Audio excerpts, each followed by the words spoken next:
seen a lot of this actually online with people going, I didn't ask for this. I voted for him, but I didn't vote for this. Big people too. Yeah, big people. And once you get past the you actually did kind of vote for it, then it's well now what are you going to do? Are you now you have a decision to make. Are you going to rationalize his behavior and say, well, it would have been much worse if Kamala was there? Because you could do that, you could try that, and you could probably convince yourself for a little while. Or are you going to get honest?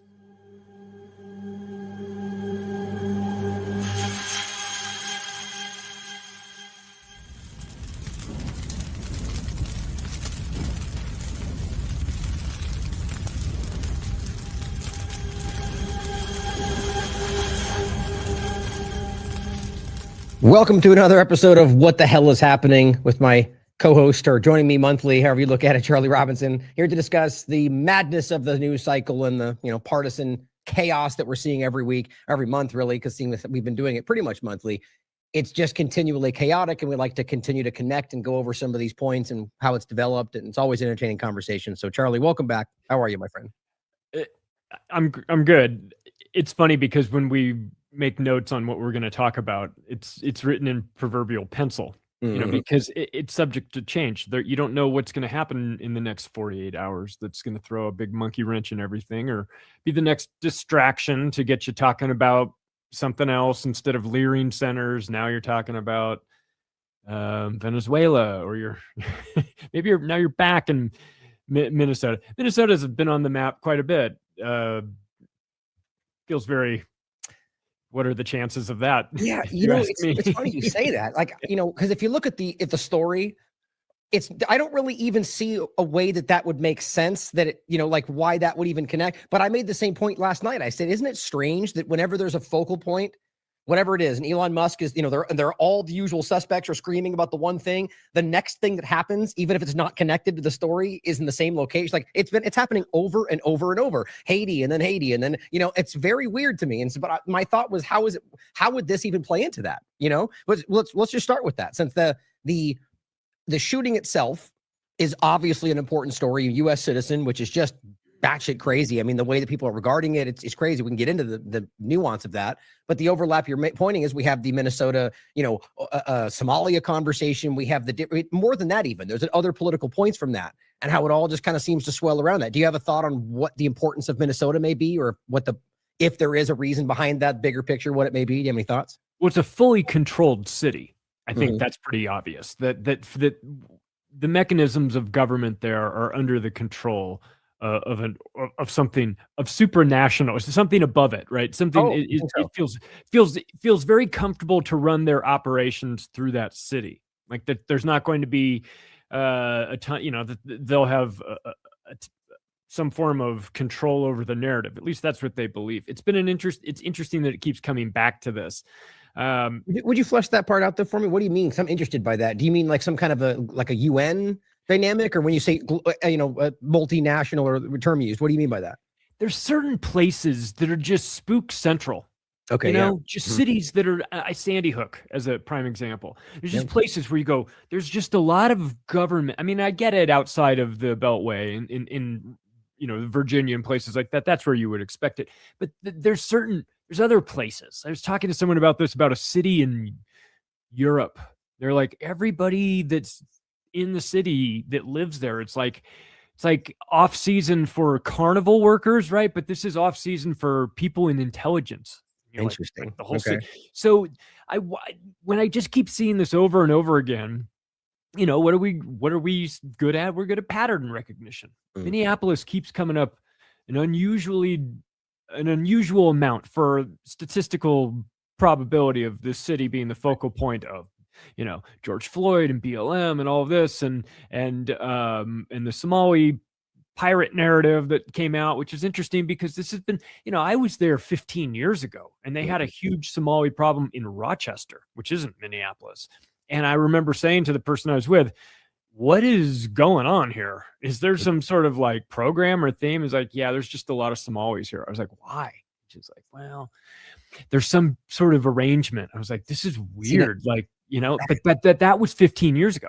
Yeah. So this isn't a new problem. I know that it feels new because the Yeah. media is talking about it, and they're like, oh, it's like they woke up one day and it was like an infestation. No, this has been happening for a long time. I think you can even trace it back to like post 93, some sort of arrangement with the Somali government, with Clinton and something like that. So you know, there's it's not a new development. If you live there, you knew about this for a long, long time. I think what is new is that the common news consumer out there is now talking about it in a way that they hadn't been. Of course, obviously, social media is having a lot of fun with it, and but you also kind of got the feeling while it was happening, there's a lot of manufactured attention on it. Almost, you know, when everybody's talking about something, you almost have to take a step back and go, okay, is everybody talking about this because it's a real important deal that we have to talk about right in this moment? Or are we all being told to look here because there's something else going on? Is it a distraction? My mind always goes to this is a step for something else. It's a distraction from something that's being discussed or voted on or being rammed through or happening in Israel or whatever. So I'm always a bit hesitant to take the cheese when I see it just sitting there. It feels a bit like a trap. And when everybody's in the hallmark of a good trap is that you're rightly angry and interested. Of course, yeah. And you see this and you go, whoa, this is a problem that these people are facing, and this is a real problem. And then you go, whoa, if this is happening there, who's to say it's not happening where I live or, you know, everywhere or it's not limited to the Somali community. It could be the Dominican Republic community in some obscure state somewhere. So it opens the can of worms. You start thinking, well, if this is happening there, it could be happening everywhere. So I'm always a bit, you know, I'm always a bit cautious to go sprinting into find out what's going on with the narrative, because it always feels a bit fishy. But man, for some reason, Minneapolis, Jacob Fry, that guy he's involved in everything. I've seen that guy too much. I shouldn't know who the mayor of Minneapolis is.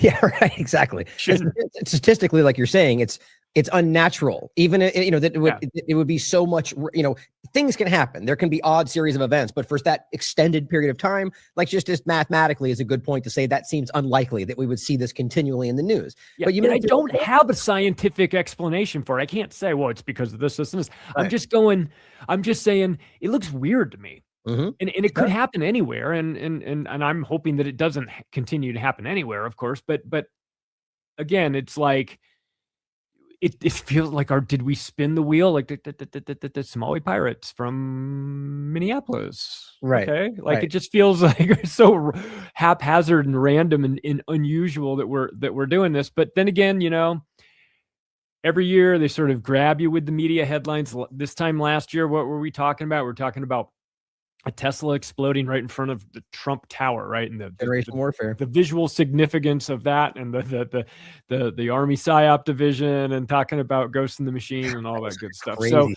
So here we are a year later. I mean, they told us they were going to do it. They told us they were going to run ops on us, and they have. And so the question is, how much of this is legitimate outrage? I mean, I'd be outraged if I believe that my community, the tax dollars are being squandered on nonsensical daycare centers that don't exist from people who hate me or, you know, are actively trying to get rid of white people from your area. It's like, yeah, I'd be pretty mad about that. But then it's like, all right, well, where does that normal, logical, reasonable level of outrage get then weaponized into something else? Like, we got to round them all up. We got to do, we got to, I don't care if we're going to do digital IDs, just solve this problem. Exactly. You know, and you can see yourself walking into it. About using an actual problem. And then whether let's talk about that story, because there's a lot of different overlapping points to that whole thing. But even if the story is 100% accurate, it can still be weaponized to drive you into something like you just said. And that's often the case. But what's interesting about all this is, you know, first, just on that daycare story itself and all the, it's same with like the Venezuela point we can get into, unparalleled amount of blatant propaganda. And I mean like false AI, it's never been more clear. It's being called out by Twitter, But so on the Somali thing, what's interesting to me is you can go back and show, and I agree with you. I mean, this is a long-term obvious case of fraud and government manipulation. And frankly, I think it's quite obvious that's not unique to just this one location or Democrats. That's always important to point out. But in this case, what's interesting is in Biden's administration, there was like 75 people indicted. And yet in Trump's administration, I haven't seen any. And so what's fascinating to me is, and that's not to say one's good or one bad, or my opinion, I think it's the government. And I think it's a whole of government problem, but it's fascinating the way it's being discussed. And then you got this Nick Shirley part of it. Of course, he's in this little weird Israel circle of funding dynamic. And he's, just bad at what he does, if you want my honest opinion. His gray sweet sweatshirt asking, it seems like they're picking people like that for a reason, but he comes up to the story and does these kind of gotcha moment things. And I'm not even sure whether what he was highlighting, and let me know what you know, if there's more in this part of it around the daycares he was highlighting, whether that was even a legitimate additional part of the story. My point was there's fraud, and you can prove that. There's been people put in jail for it, and it's gone all the way to this point. And I think it's been continued allowed for a lot of reasons. But what's interesting is, do you think that they're like the Nick Shirley dynamic of what he was highlighting of these daycares? Do you feel like that was an actual extension of this, or then, like you were saying, using a real story and then turning it into a cartoonish version of it right now in the way he was highlighting it for the purposes of, I don't know, Somaliland conversation or any number of overlaps that come from our country, immigration, So what do you think about that little part of it? As soon as I saw the PR campaign he was doing for Israel's travel industry, I went, whoa, okay, hang on a second. That's not coincidental. That feels like an op now, like a limited hangout, like maybe get you focusing on the Somali fraud because it's easy and you can throw a bunch of people under the bus. Yeah. But that gets the ball rolling. And by the way, fraud, this is not new. Mm-hmm. They had discovered this. This had been brought up in 2018. This is something they had talked about, that done nothing about. And before that, And before that, And why don't we bring it up? We can dress it up like it's brand new. It's new fraud all over again. We know nothing's going to get done about it. And if it does, we don't care. It'll tie up gum up the media wheels. Get you worried about daycares and Somali daycares in Minneapolis, and you're not worried about what's going on in Palm Beach. You're not worried about the other things that are happening that are not on the news cycle because of this, or not on the social media cycle. And it's red meat, of course, because you see it and you're rightly upset about it. It doesn't matter. And you want to fix it, and it's fixable, and that there's a lot of people that need to be led away in handcuffs for a variety of things, and that, but I also then immediately kind of go to, all right, so if this is out there, and it's the genie's out of the bottle. You see it, you can't unsee it. That there's rampant fraud going on. I suppose, I don't know if this was their ultimate goal, but maybe the pivot is, fine. Let the people see the fraud. That's part of the demoralization campaign. You're never going to get it fixed. We're never going to arrest those people. They're never going to be mass arrests. We're never going to leave these people out in handcuffs. So you talk about this all you want. All it's going to do is make you realize when you're done, nothing's going to happen. They'll still be running frauds on you. You'll still be mad about it, and nobody will ever go to jail, except maybe you, for pointing it out or talking about it on social media or asking for an early life check on somebody who wrote an article about it. You might get people knocking at your door to take you away, but none of the actual perpetrators will go to prison. And that actually works just as well, is if they say, God, what happens if the general public finds out that none of these people will ever go to prison? Then what will we do? We'll demoralize them. That's what we'll do. Right. I mean, that's such an important point in all this. And and we often touch on this, the reality of people, the awareness of what's happening right now. I tend to think it's clearly the majority of pretty much everybody. But what is that? An honest person has to be able to see that. And it's like, let's just say they're still waiting and biding their time here. You've got that meme is going around. Epstein, January 6th, Social Security, just 0, 0, 0, 0, right? There's nobody of substance is being arrested, of all the people they've been screaming about, of all the Joneses out there telling you, if we can just keep Trump alive, they're all going down. The Comey thing, the Letitia James thing, even Bolton. I'm convinced those are all designed to fail. 2 of them already have. And then Trump blames Bondi for not doing something about it. Like, this feels very cultivated, So walls, Ilhan Omar. Okay, I think they're all criminals, but whether there's the what they're pointing to here is in fact showing they're criminals, I haven't seen provable evidence, but it wouldn't surprise me. But if they're not arrested because that's what they're pointing to, that needs to show everybody something, and I think it does. Average, honest people are going to go, okay, how many times in a row can we see narrative, bluster, screaming, it's the biggest story in the world, and then nobody gets held accountable, from the people you're supporting. It is, I think, one of the most important points is who does and doesn't get arrested. And then I think there are other parts of this that are super interesting. That first, on top of that, the Somalian part of it, I find it so frustrating that it's like the immigration part in general. It's crazy to me that you can point out this story, which implicitly, within the story itself, the way it's being told is these Somali people are being taken advantage of, right? Or you could argue that individual people are then gaining from the criminal activity of the government. But in what the argument, it seems unfounded to say that the Somalian people are willfully defrauding the government as opposed to a government entity, malls, Ilhan Omar creating a system which they profit from using this system. Both of those things don't seem to make sense because one person's exploiting the other, right? And so at the end of the day, it becomes the Somali people. You get Jack Posobiec out there going, well, we imported Somali pirates. It's just on its face kind of embarrassing, the broad brush kind of conversation. And so that constantly is a factor. And I think that's about creating hatred toward the people who are clearly not, as always, it's the government. It's the people playing us against ourselves, making us focus on each other. And that's a core point for what we're dealing with in this country as well. A mutually parasitic relationship created by a group, the government, who has a long track record of doing things like this. And they have the expertise and know-how to manipulate a group into a situation like this. Hey, come to the States. We'll take care of you. We'll hook you up. We'll give you, we don't know what promises were made. We're going to get whatever it is better than your current situation, living in Mogadishu in a war-torn, with warlords. And of course, the U.S. is in there stirring up problems. Anyone who saw Black Hawk Down knows don't use that as a history lesson, but if you saw the movie, that there was an issue in 93 in Somalia. But, they came to Minnesota in general, Minneapolis in particular, but it wasn't limited to that, with some sort of pipeline, with some sort of reasoning. And the government, you have to ask, okay, what's in it for us, the people? Well, the answer is not a ton, but for the government itself, it becomes very powerful. You are importing a voting bloc that will be generationally loyal to you. I agree with that point. That always comes up. And I think it's a valid point to be made about like a loyalty to feeling like again, let's realize, I think most people in the world are very aware of the problems in their countries are largely responsible because of Western foreign policy. So I don't think they see the government in a good light, but nonetheless, they might be like, okay, you saved me from even something you created. I still feel loyal. But is that to one party? Because we can go back through multiple administrations and show that this was still continuing. So it tends to be used as an argument that sort of they're importing votes. And I think you can prove that's not the way it's been for a long time, if ever, that it's more of a mixed bag. In the Black community, I could speak for where I was in LA, living in California for 30 years and LA for 20 years.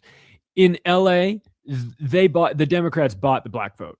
There was no, that happens. That's not what it was bought with welfare, and in the LA County has the highest percentage of welfare. It's just straight up bought. So in the sense that I don't, when I say loyalty, you're loyal as long as you're being taken care of. You're being taken care of because you provide something to the Democratic Party. You provide a block. You're a chunk that the other team can't get to. At least that's the way they may see it as the government. They may feel like they're doing that. My point is that I just don't think it translates the way that we tend to feel like it does, especially just the broad immigration point, which tends to be just bringing in immigrants because they're going to vote Democrat. I don't think that's even provable anymore. I think it's different, but you make a valid point. They don't even need them anymore. They don't even need actual people. Well, my opinion. I don't think they need any of it, but to keep the theater alive, to keep that going, and to keep what Carlin would say, keep the pressure on the middle class, right? Keep the import a new generation. You may have a demographic situation with baby boomers aging out.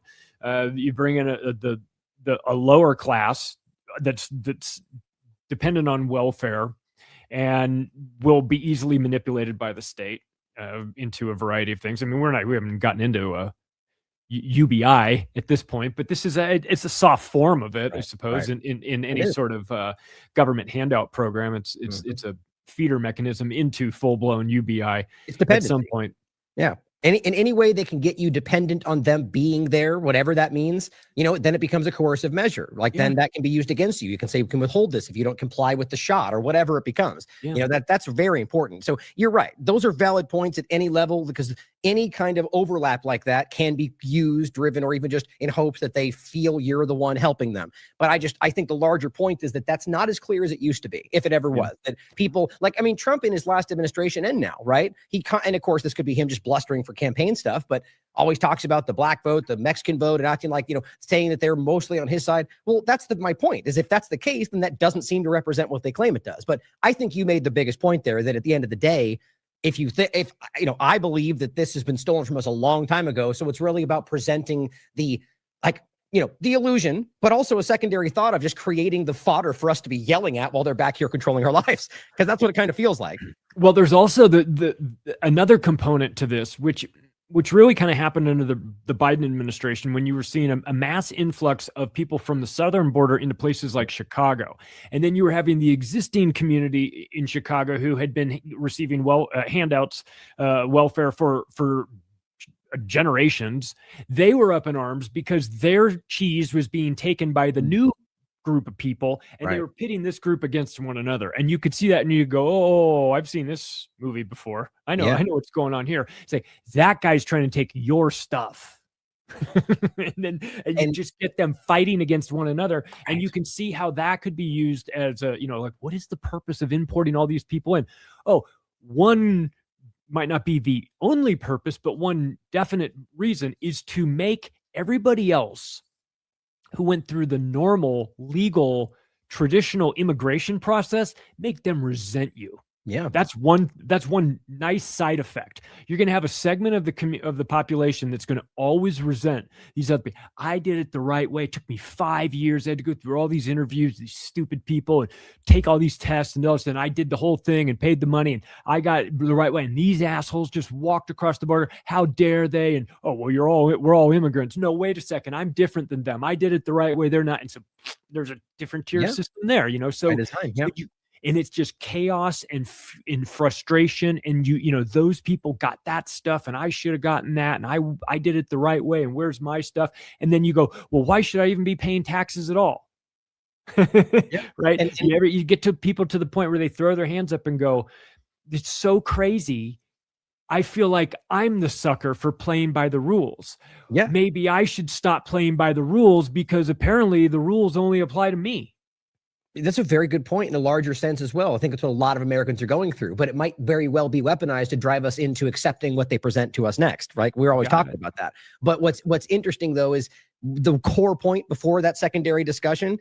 What does it do? Well, it makes you fight your neighbor. It makes you ignore the fact that the problems you're dealing with have nothing to do with the group they also brought in, but the people doing the string pulling, and it's so easy to see. Now, that's not to say that it's always a mixed bag. Even in the Somali conversation, what I said was not meant to imply that there's not people who are choosing to deliberately defraud the government. That happens here, there, black, white, Jewish, Christian. It happens all over the place, and so it's important to see that at the end of the day, these are just average people trying to get by. And really, what's funny is from a core, even from the Republican standpoint, are you really going to begrudge somebody for screwing over a government that we all criticize, that's robbing us every day and killing people around the world? It's interesting, the lines we draw for how we think we're defending our own team, when it's really just you defending the power. The rebels, right, the deep state, are out there circling around the government going, you're, it's like acting like the defenders. It's a great opportunity for people to really workshop their ideas and think about this, because you're just tempted to want to come out and say something. You go, well, wait a second. Yeah, I shouldn't.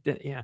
You want to go, well, maybe I should just defraud the government, get on welfare too. If all these people, they made it look so easy. I mean, I feel like a sucker. And you go, no. I'm walking myself into a trap here. Hang on a second. I feel, so to be aware of the manipulation is to be, to an extent, a little bit more immune from it. Yeah. Right. But for most people, they just know they're angry. They don't even know why they're angry. Some cases, they don't even know who they're actually angry at, just who they're told. Those people took your stuff. Those people want you to have less, and they're here. And then you go, well, that's crazy. That shouldn't be happening. And then you observe your own government actually doing that, bending over backwards, giving them hotel rooms and debit cards and cell phones and moving them around the country wherever they want to go and setting them up. And you go, well, hang on a second. I didn't know this was an option, and I'm down on my luck and I've been paying taxes and I need unemployment. You're denying me unemployment because I make too much from some, but this whole family can get, you see that the unfairness gets internalized in people.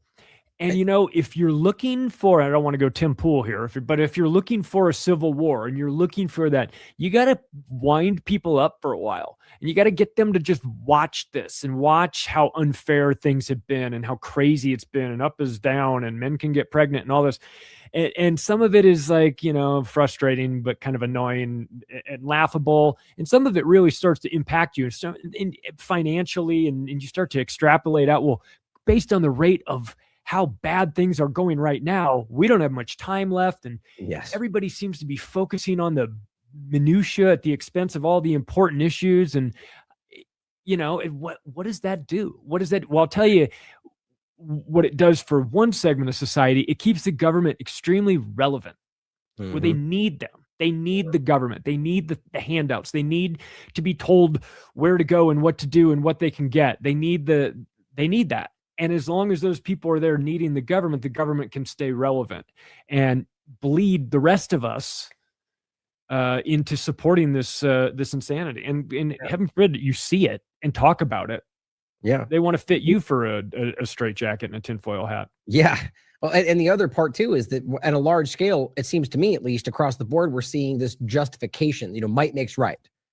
Peace through strength, the same stupid conversation. At the end of the day, it's about creating the idea that, well, let's make it simple. That somebody, they just did this wrong thing that we cry out and say that's a crime, it's a war crime, and now we're going to do it back to them because they started it.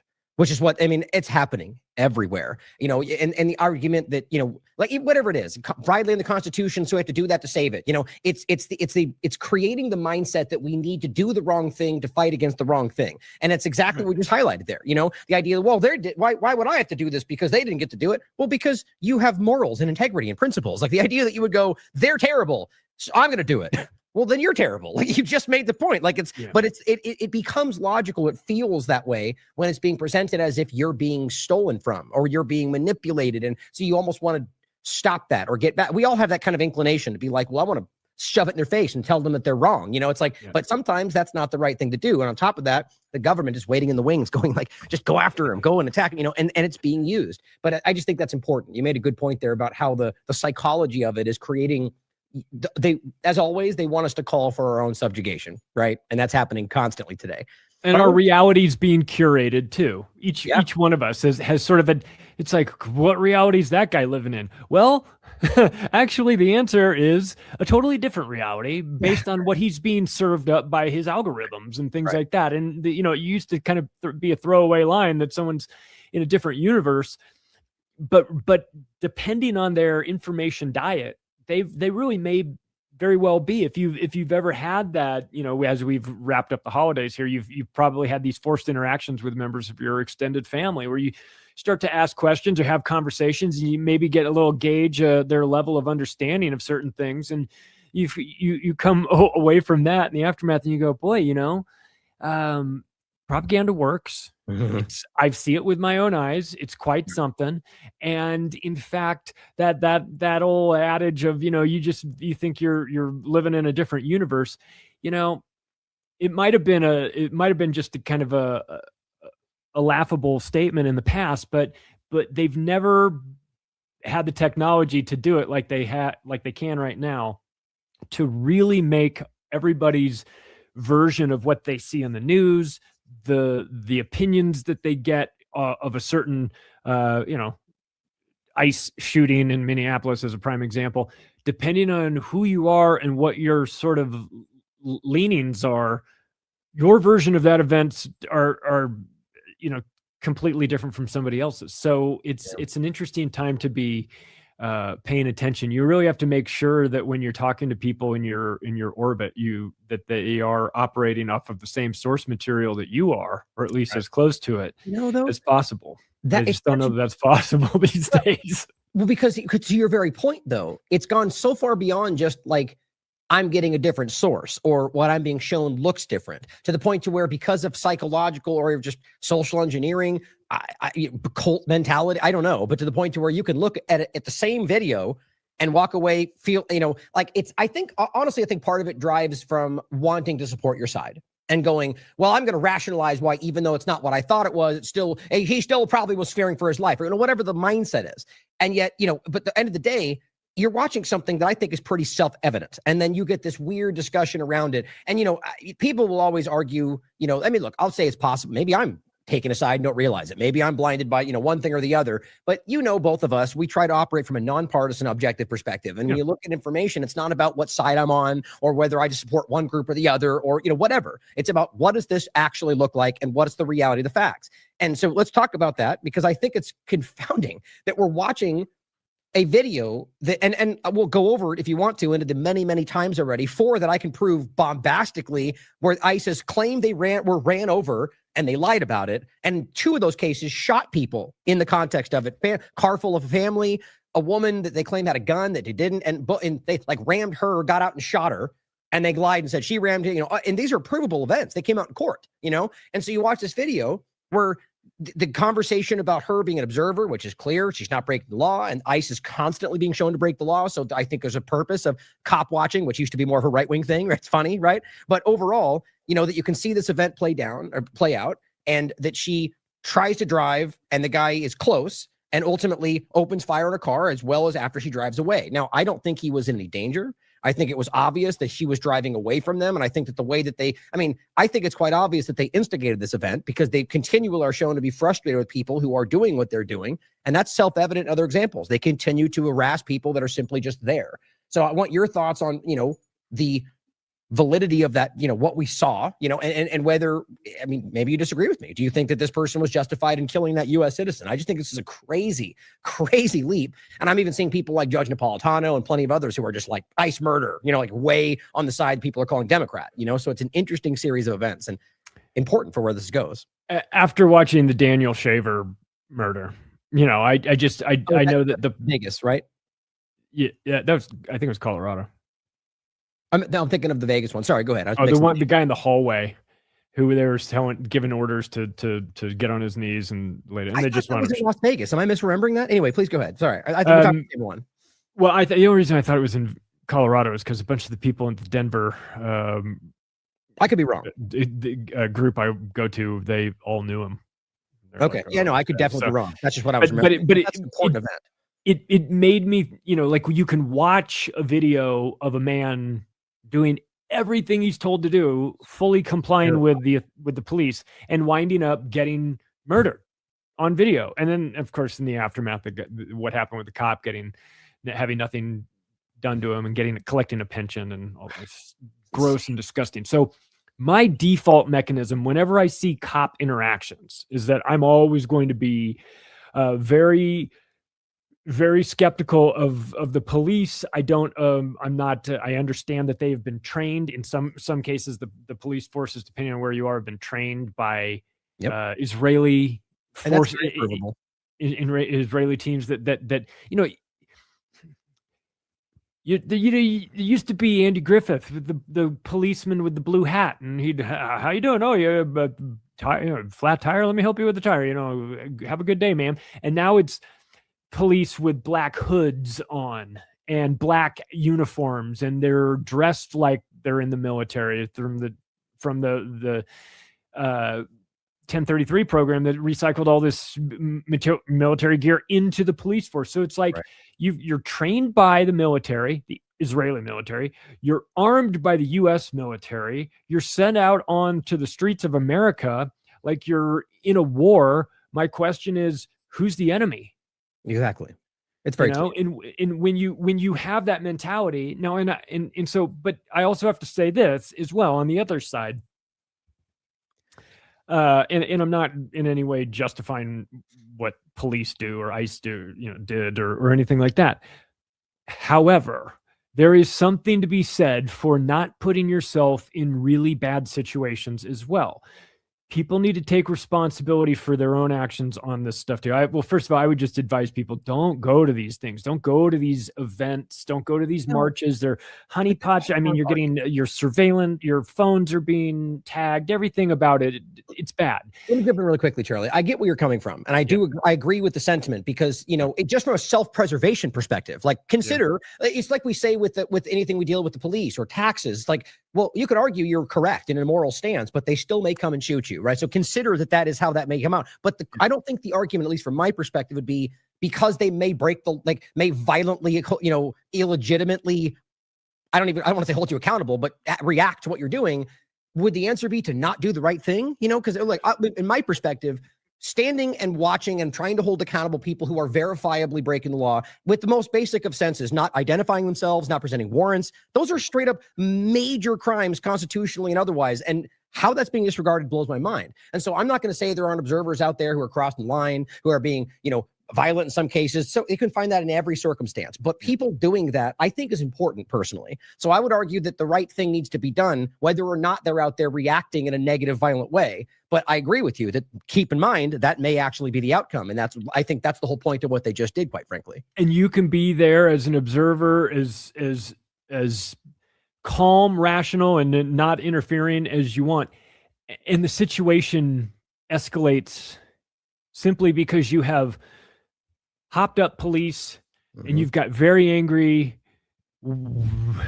people that have been whipped up into a frenzy for some reason. And when you put them together, bad things happen. And in fact, in some cases, bad things happen by design, that they want this. I just would tell people, just if you're in a situation like this, just be careful, because it's not that the police are there to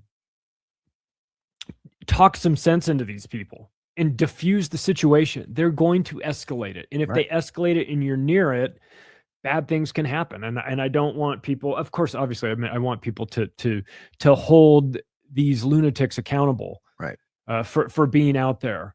But understand that they're lunatics, and they won't be held accountable for turning a gun on you. Right. We've witnessed this over and over again. So it's like, be frustrated, but be strategic as well. And don't put yourself, and don't become a pawn of some op that they're running to where they want to get everybody that's in there and paint you all with the same brush. Like, you may be there, just say, hey, listen, I want to see what's going on, make sure nobody I know gets hurt. And next thing they know, they've pinged everybody's cell phone there, and they said, you're all part of Antifa.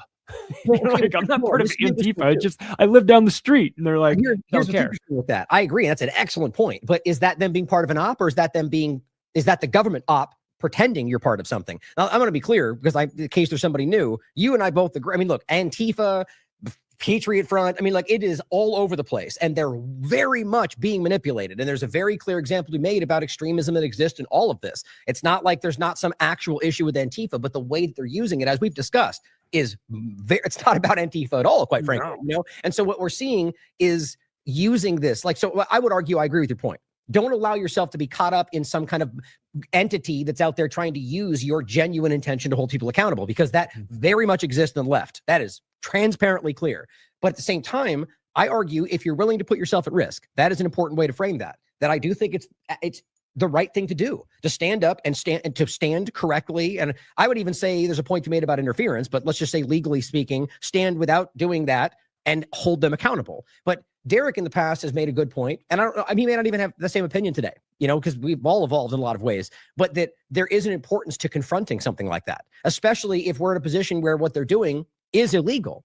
Right. So this is no longer some upstanding member of the government authority of, enforcing the law. They're out there breaking the law. They're the ones committing terrorism. And not everybody. It's never a broad brush point. It's about the people that are doing that. And so I'm not saying you should go out there and engage with them, because I think that's the last thing we should be doing, because they use that to, do whatever they want to do. But I don't want to dissuade people out there.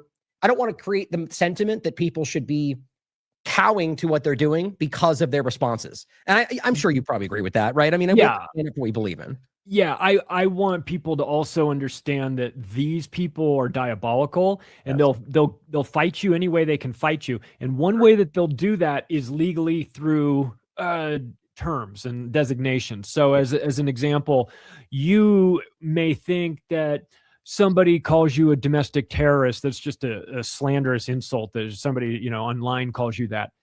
But if law enforcement decides to describe you as a domestic terrorist, in the aftermath of the Patriot Act, it's not just some term, it's not some throwaway line.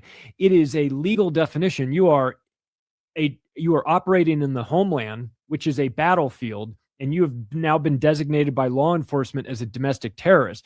So under the Patriot Act, you find yourself without any rights, and that you all of a sudden are in the same category as you're as somebody who's planting truck bombs, and so we're now in a world where you also have to be careful that they don't try to legally designate you as something that you are not, because if they do that, then it's not just an insult. It's a designation that may impact your freedom.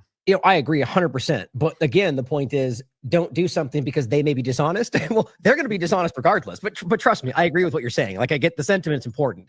But I just, it's clear that they're going to be dishonest and misrepresent regardless. They call us terrorists, Charlie. So it's pretty clear that that's, you could be out there just standing on the sidewalk, like you're saying, and get caught up in it because they decide to do so. So it becomes very clear that it needs to be personal decisions for what you believe is right. And understand that there are going to be consequences for things you do that are wrong. And there may be consequences for things that you don't do that aren't wrong. So factor that in and act accordingly. And don't get baited into violence. Don't get sucked into that stuff, because there are agent provocateurs out there that will say, this way to the Capitol and whatnot, and sort of get you and take that maybe authentic frustration and channel that into some destructive ways. Everyone, I'll be a month from now, I'll be emceeing Anarchapulco, the largest anarchist conference in the world. And everyone says, "Oh, you anarchists, what you guys do workshops on building and throwing Molotov cocktails and tire burnings and things like that." It's like, no, we're not doing any of that stuff. They don't understand anarchy. They don't understand what it means. But there's this vision in a lot of people's minds that the only way to get some real change is to get out there in the streets with your hood on and fight with the police. And I'm telling you, that's a trap. That's a good way to get caught up in something that's much bigger than you understand. And what do you know? The leaders who are leading you into battle are whisked away out the back door, and they never see any jail time, but you're sitting in a cell somewhere. So sorry, go ahead.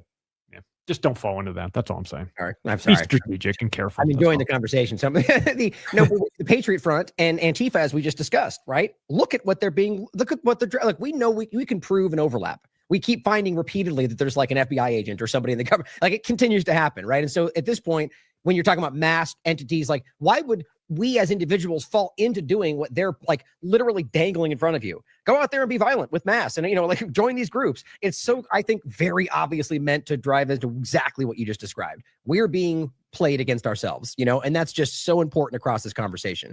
And the psychological component of diffuse responsibility as well. Somebody who really wants to burn down a building, but probably doesn't have the guts to do it.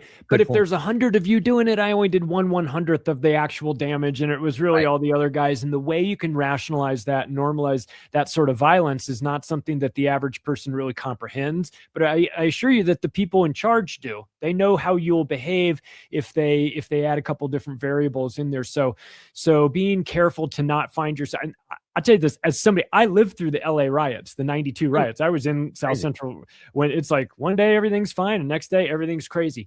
And it was because you got the point about halfway through the first day of the LA riots that no cop's going to actually do anything to us for anything that we do, so we can do whatever we want. And then it just kind of kicked off. So you have to sort of also make allowances for the psychology of crowds and how people get manipulated and weaponized into things. And you need to make sure that, there's nothing more dangerous than stupid people in large groups, right? You need to get yourself out of situations like that and understand what's happening, so that you're not the last guy to figure it out.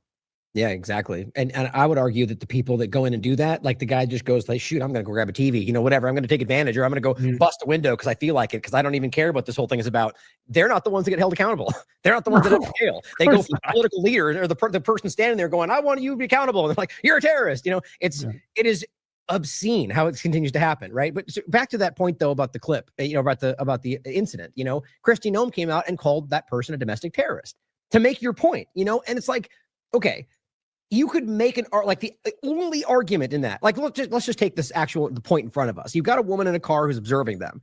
Where's the argument for terrorism? Even if you argue she directly went and just rammed the guy, which didn't happen, how would that be terrorism? That would be a crime, certainly. But the fact that she rushes to call it terrorism is the entire agenda, right? This is about framing anything against the government or any crime of any kind or whatever they want, wherever they want, as terrorism, because that opens the door to, nothing matters, national security, whatever they want to do, And so I found it really interesting, but I argue it's because they're just trying to make a, flimsy connection to, I guess, she's an observer, therefore she must be lefty, even though I know people who are not left who are doing that. It's the same thing as always, but then you have examples saying that means lefty, that means Antifa, therefore terrorism. And it's like, that none of these things are going to hold up in court, but that's not what it's really about, So I want that point, I think, is important. But what are your thoughts on that? Unless you don't want to get into it, but what do you think about the way that went down? Do you feel that they were justified in killing that woman? I think it's a really important pivotal moment for this country right now. I have problems when the Department of Homeland Security chief is calling people domestic terrorists, knowing that means that you can wind up in Guantanamo Bay in 5 hours. Yeah. With a bag over your head. And so I don't like any of this. It's all gross and disgusting. I don't know. But if you think about also, if you kind of just take a step back on the sort of the psychology of this, think about the optics. If you're going to do something diabolical, like have a Department of Homeland Security, why not have Barbie run it? With the hair extensions and the makeup and all of this, because who are you really selling it to? You're selling it to Trump's base, right? So she's got to look like she's straight out of Fox News, right. And so I think there's a little bit more thought that goes into this in terms of who the target demographic is for this information. This is his base, right? So you have Kristi Noem deliver it, right? Because you already kind of like her, right? If you're MAGA guys, she's kind of hot and she's she's talking about the most authoritarian, awful stuff ever, but hey, look at her. You know what I mean? And I see that and I go, that's not accidental. The Trump comes out of television. He knows what he's doing. Yeah. And I think, God, what how gross is that you bring in a Barbie doll to sell the authoritarian overreach? But it's very that's how you do it. I guess maybe more Brave New World, but yeah, it definitely is manipulative for sure. But yeah, it's, what's crazy to me. And let me ask you this, since I think this is still wildly relevant every single day as it continues to grow. And my point was, I seem to ask this constantly when we're on the show, or every time, when we do the interviews, but it seems to be evolving, right? So do you think, or where do you think let's just say the Republican, or let's just say the conservative as a whole conservative side, where do you think they're at right now with support of the Trump side, with the team, with the two-party illusion? I think it's, because we keep talking about this, right? And originally it was sort of like, well, I feel like they're not happy, but it's hard to tell, right? Or even the two-party illusion. I think it's never been more clear. I think it's so shockingly obvious that conservatives right now are, I'm not saying fleeing from the team or the party, but like, we're being screwed over by Trump, or this team's not, what do you think about that? Where do you think that percentage is right now? Well, I don't know how you can watch what Trump has been doing for the last year and not feel betrayed if you were a Republican. I think depending on what your level of expectations were, right? I have my level of expectations very low, so I'm not disappointed. I knew he was going to be a tool of the Zionist faction and big tech, and of course he has been, and that's just a matter of degree as to how that has all played out. But I expected that, and that's what I got. But I think for those people who really honestly thought that Bongino was going to get in there and that the arrests were going to be made, and they were just going to be lining up buses and it was going to be perp walks and all that, and they really bought it, I think for those people, they're deeply disappointed. I think it's I could have saved them. Well, I probably couldn't have. They wouldn't have listened. But I'm sure they heard us. They didn't want to theoretically, you could have saved them by telling them this was going to happen. But you maybe you just we all go through that. You know, we all kind of say, oh, this time would be different. You know, it happens. And then after, it's some people, they figure it out pretty early on. They go, I'm not participating in this. I'm never going to get my hopes up or pin my dreams on some politician to come in here and wave a magic wand and fix it all. It's just not going to happen. But, you know, everybody learns at their own pace. So I'm assuming that there's a segment right now that's going, I mean, I didn't sign up for any of this. Right. The irony is that, in fact, they did. They just didn't realize that they did. But Yes. but they're and I've seen a lot of this actually online with people going, I didn't ask for this. I voted for him, but I didn't vote for this. Big people too. Yeah, big people. And once you get past the you actually did kind of vote for it, then it's well now what are you going to do? Mm-hmm. Are you now you have a decision to make. Are you going to rationalize his behavior and say, well, you know, it would have been much worse if Kamala was there? Because you could do that, you could try that, and you could probably convince yourself for a little while. Or are you going to get honest and say that this guy is a tool of Israel? It is quite obvious. All the things he said that he was going to do, the no wars and the no foreign entanglements and make America great. He's lower cost. Not only has he not done it, not only has he not gotten around to it, he's done the exact opposite of it. It's not, it'd be one thing if it was just like, oh, he got caught up in the muck and he can't get any traction to get anything done. No. He's getting plenty done. It's the exact opposite stuff that you ever wanted. And everything that is not a priority to us is magically a huge priority to him. So it's on top of that, it's very frustrating. You just go, you could wave your magic wand and take care of all this stuff that the president actually can do, and yet you're not doing it. And here you are focusing on building a new ballroom or strengthening our ties, or bringing in people that can get to the bottom of anti-Semitism on college campuses. It's like, we're just focusing on all of the nonsense at the expense of some really important things. And so if it's your first rodeo, if it's your first time you really kind of bought into it, it's got to be horrifying to watch this play out. But I'm kind of glad about that. That's kind of the idea of this old dying whatever empire system. You know, it's like it's continually more clumsy. Their actions continue to fall apart sooner. You know, and I mean, every time, like even just with the way that, I mean, you pick the narrative on the table right now. It's wild how they'll come out with something. Venezuela, we can get into in the last 10 minutes here about it's just wholesale deception and lies about everything going on. And I would argue that you could lie better than that. Like you could even manufacture, but yet I tend to think it's largely just incompetence or something else driving the bus, you know, but I think what you just described is obvious. And I think that is self-evident to pretty much anyone that looks. And so you end up in a position where you have to ask yourself, do we feel there's more honest people in the conversation versus people that just lie or ignore for their own interests? And I'd like to believe that there's more honest people. And I think that's proven by the fact that they always project what they want, honesty, so, you know, liberty, democracy. Why would they keep doing that if most of us didn't want that? You know, so I think it's clear that so my point saying that is that if that's the case, and I think that is, that means people are going like you're saying, because they are honest and they wanted this to be the case, but now they're going, holy crap, this is crazy. Like, this is not what I thought. What an important moment for this country. You know, people tend to think this is sort of, you know, maybe on the one side or the other, that it's a bad thing or that this is, you know, I think this is the sign of actual change happening. And I think that's why we're watching this chaotic thing happen, because power structures are clearly not happy with the way we're like, I don't believe you anymore. That's scary for them. You know, eat the rich and all the stuff they've talked about. They think about these things. They think about the, you know, growing concern that we may just decide to not listen to them anymore and what that means to their security, you know. And I'm not in any way suggesting violence or threatening anything. It's more just about their concern for what happens when things change dramatically like that and what they've been doing our entire lives. But I just think that's really important to think about. And I'm sure we'll bring it up next time. And, you know, it's where do you think that let's finish with Venezuela and where that goes, because I think that's an important topic. But just on that last segment there, you know, where do you think this logically goes? If this continues to go the way that we think that it is, and people continue to go, you know, I guess save from them just like releasing all the Epstein files and doing suddenly everything they promised, which I highly doubt. Where do you think this goes with people continuing to call it out, you know, with the next election? You know, just where do you think it goes? Well, it kind of, the government narratives remind me of a well-done Pixar movie where there's two storylines going. There's one for the parents and there's one for the kids. There's jokes that the parents get the punchlines and the kids are laughing too, but it's for something different. And for the vast majority of people, the kids, the people who are uninitiated, don't understand how to listen to or watch the media and get what's really going on. they're being served one version of reality that is very entertaining and it's different. For the adults who are watching it, they're kind of snickering at something else. They're understanding that there's more going on. The Venezuela thing is probably no different. There'll be an established narrative that will be sold to the people. Venezuela was running drugs. Maduro is an evil socialist dictator who destroyed his people.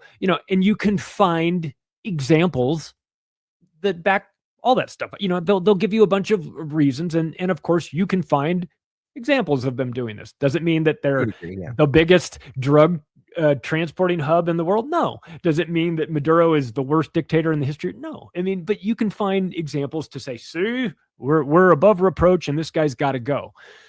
And so that will be sold to the general public for the obvious reasons. He was bad to his people. And then maybe some people will break out of that a little bit and say, but he also has oil and we can steal the oil and we get the oil. And then Trump comes out and says, we've taken the oil and we're taking these cargo ships. And you go, good Lord, we're like turned into pirates here. And there's that whole narrative going on. And you go, well, that must be what it's about. Must be about oil, right? And so they'll allow you to, I suppose, the average news viewer, they'll allow you to,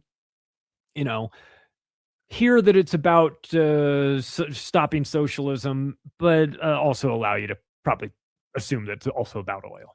Mm-hmm. But like you said earlier, kind of setting that like allowance, or like without knowing it, sort of normalizing that illegal activity. It's about oil. But hey, listen, we steal oil from now. It's Trump, and we're not doing anything bad. It's just oil, right? But what they won't tell you is that the follow-up story to the oil component is that they're now not going to be selling oil to China, and they will be selling oil to Israel. But we won't get into that level of detail, right? It'll just kind of stop at like, we're going to maybe go install Paul Singer's Citgo as come back. I mean, maybe we're maybe going to, allow our Standard Oil interests to take over Venezuelan oil and run that. I'll tell you where my mind actually goes with all of this.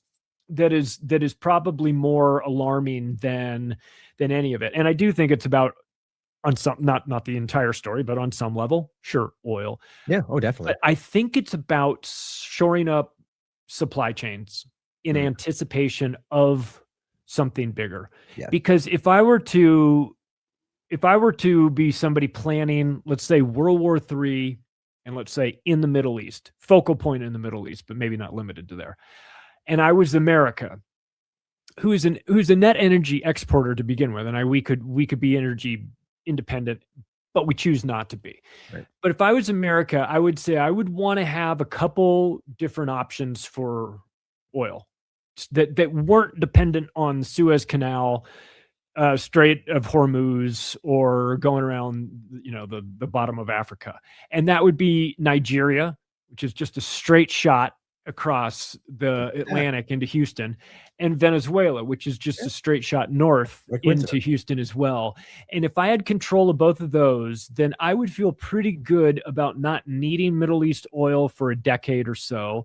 And I'm not saying that this is happening. I'm just trying to think like strategically, or maybe a little bit outside of the box. Like, what could this actually mean? It could be something as sort of strategic as just getting these supply chains hammered out. Obviously, you get China thrown out and you normalize relations with Israel. That's what his masters want. But what does America want? Well, America could shore up these supply lines, at least in terms of oil.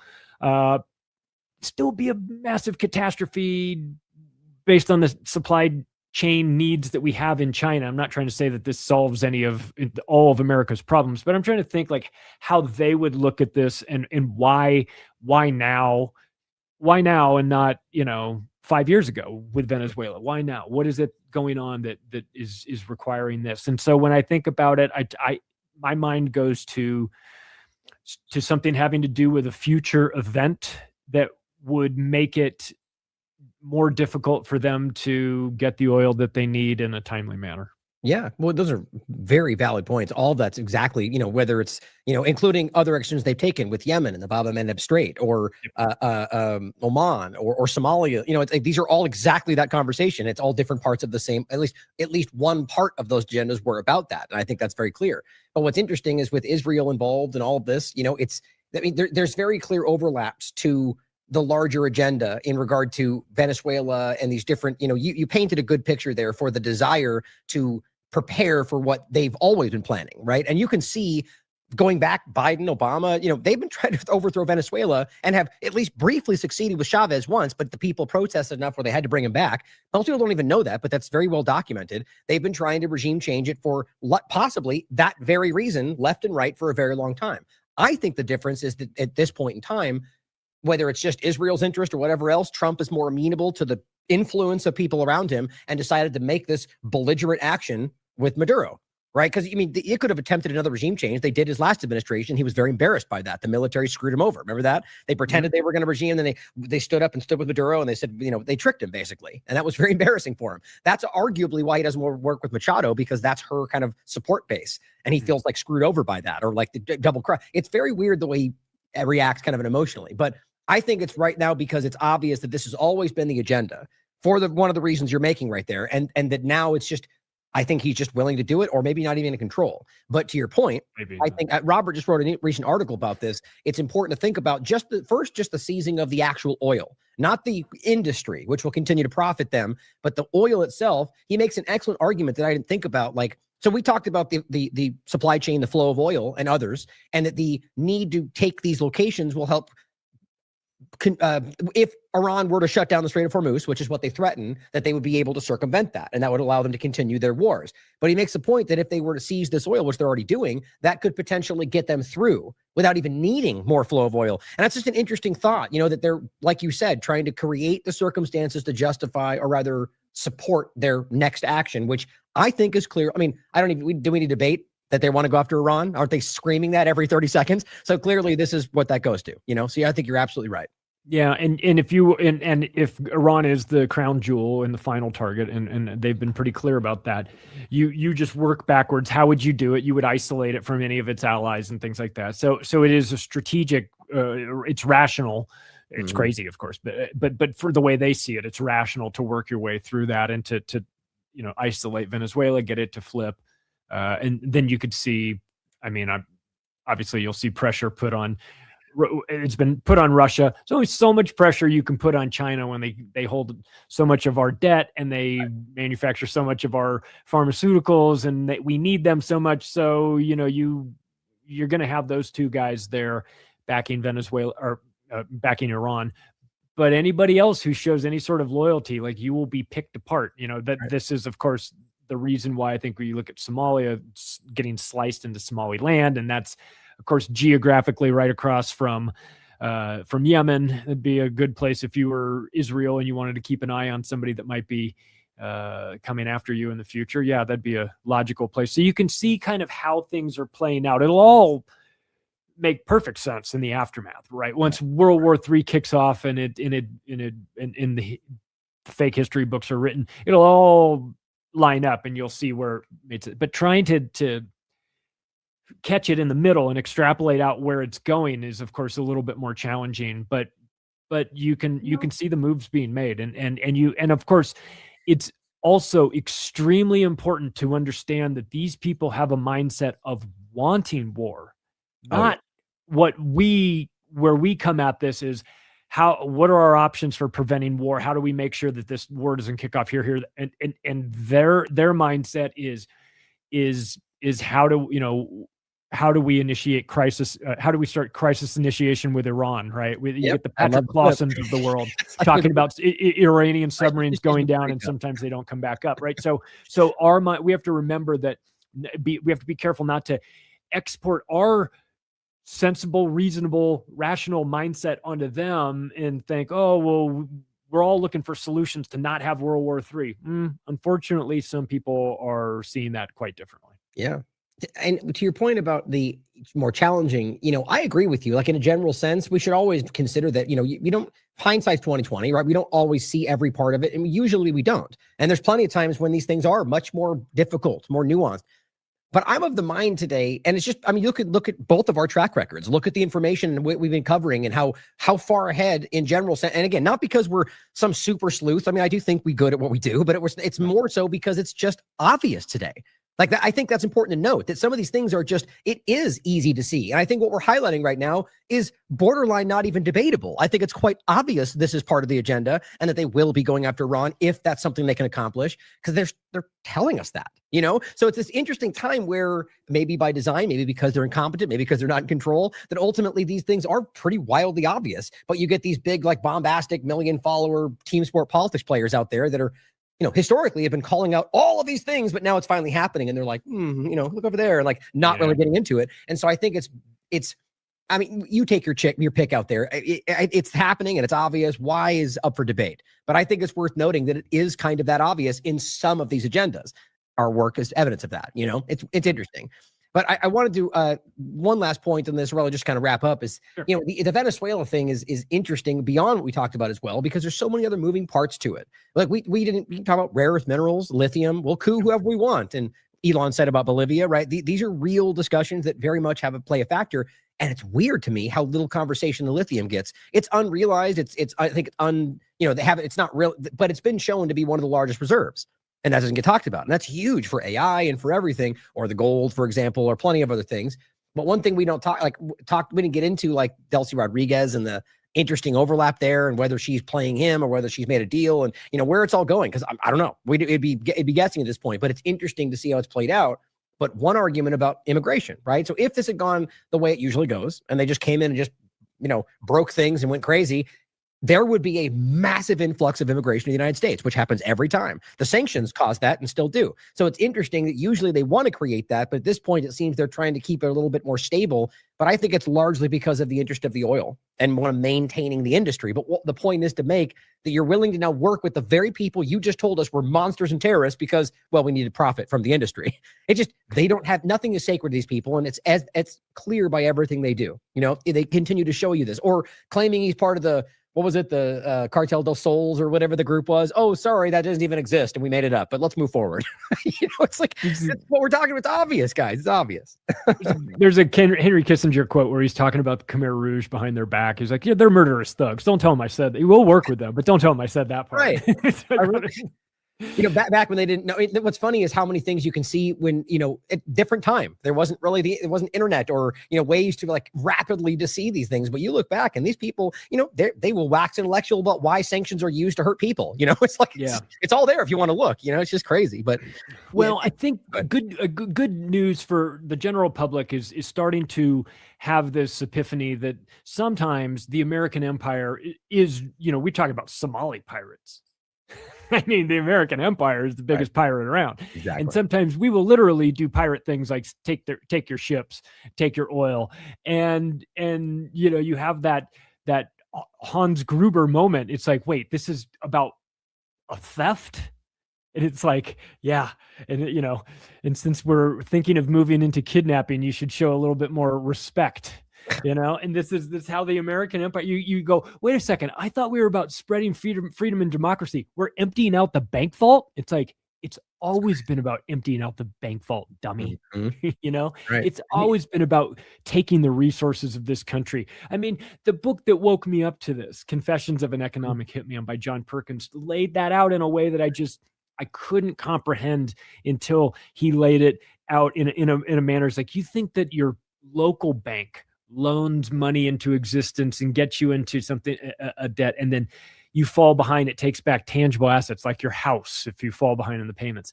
Well, just think about that in terms of loaning money to a country like Venezuela by the IMF and the World Bank, and getting them to sign on to hydroelectric power plant construction projects, and and falling behind in the payments to these international banking loan sharks. And so I think that for people that, are interested in Venezuela, like, I assure you the bankers were flying in first. Before the missiles came, the bankers were there. they were having conversations and they were making demands and they were sorting things out, because the governments come and go, but those resources that are in the ground, those will be controlled by the banks. Yep.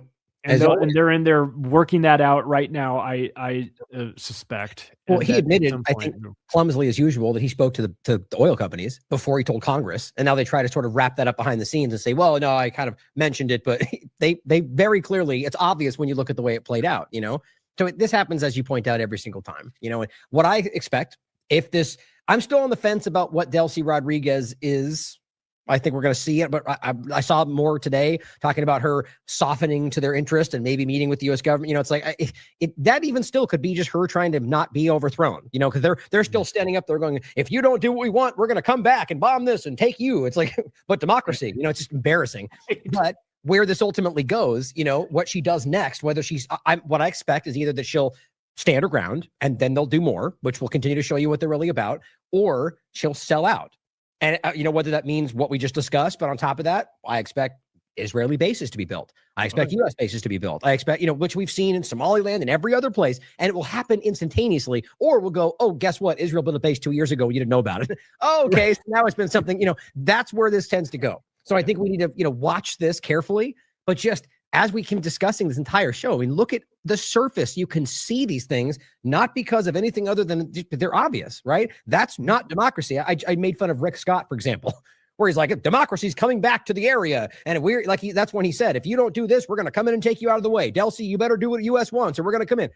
Because clearly that's democracy, right? I don't even know if they recognize that the self-awareness may be lacking, or maybe they just, like you said, just want to normalize the criminal activity and call it democracy. But the government's in a bad way right now. And it's like, we can capitalize on this as American people. And I think we should, so always appreciate your conversation, brother. Yeah. Well, I appreciate you having me on. I know that the next time we do this, be like spinning the wheel of chaos and whatever it's landing on, there'll be some new distraction that will feel extremely important in the moment. And maybe will be, but it'll fade away and they'll get us wound up and pissed off again. Okay, well, quick prediction for fun. Next month, what do you think? Not like let's try think of something you think might happen that no one's talking about. That might be hard, actually. I'm trying to think of something. Well, yeah, because it's recently started happening. But I just put out an episode of Macroaggressions called the Trump Doctrine, and I was talking about Greenland. This isn't some, it seemed like kind of like haha funny when he started talking about it in the beginning of 2024. And then, but when you read about the technocracy and the technates and these other groups, what you find is that there's a little bit more to what he's talking about. It's almost like he got briefed on a meeting, kind of got half of a briefing on a meeting and started talking about Greenland. People went, what does this mean?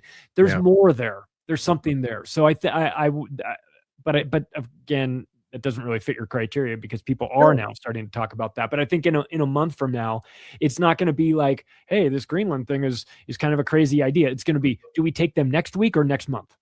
Yeah. And so I would add this is kind of the same point as I just saw a notification. So it's not exactly the same point, but Mexico literally just saw, I was the same mind. Like Robert's article said the same thing. We've seen the threats, Cuba, Mexico, which is just crazy that it's even being done. But I saw something today about more motion in that.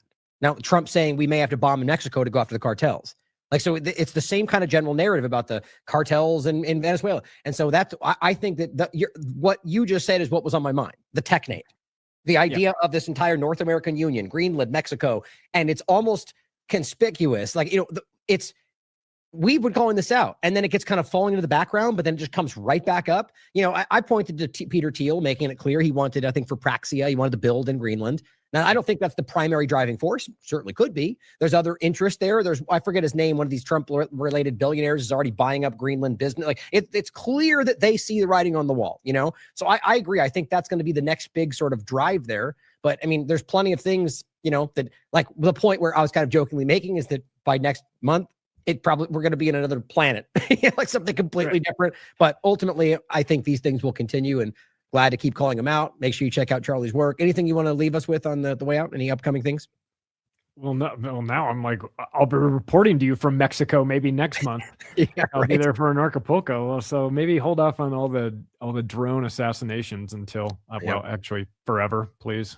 Yeah, yeah. But especially so no, in Acapulco, I'll be there from February 15th through the 20th as the MC for the 5 days, herding anarchist cats. It'd be a lot of fun, but it's an interesting batch of people, good group. So for those interested in Acapulco.com. Awesome. Well, thanks, brother. Always enjoy it and look forward to next month. Good to Talk see to you then. Always question everything. Come to your own conclusions. Stay vigilant.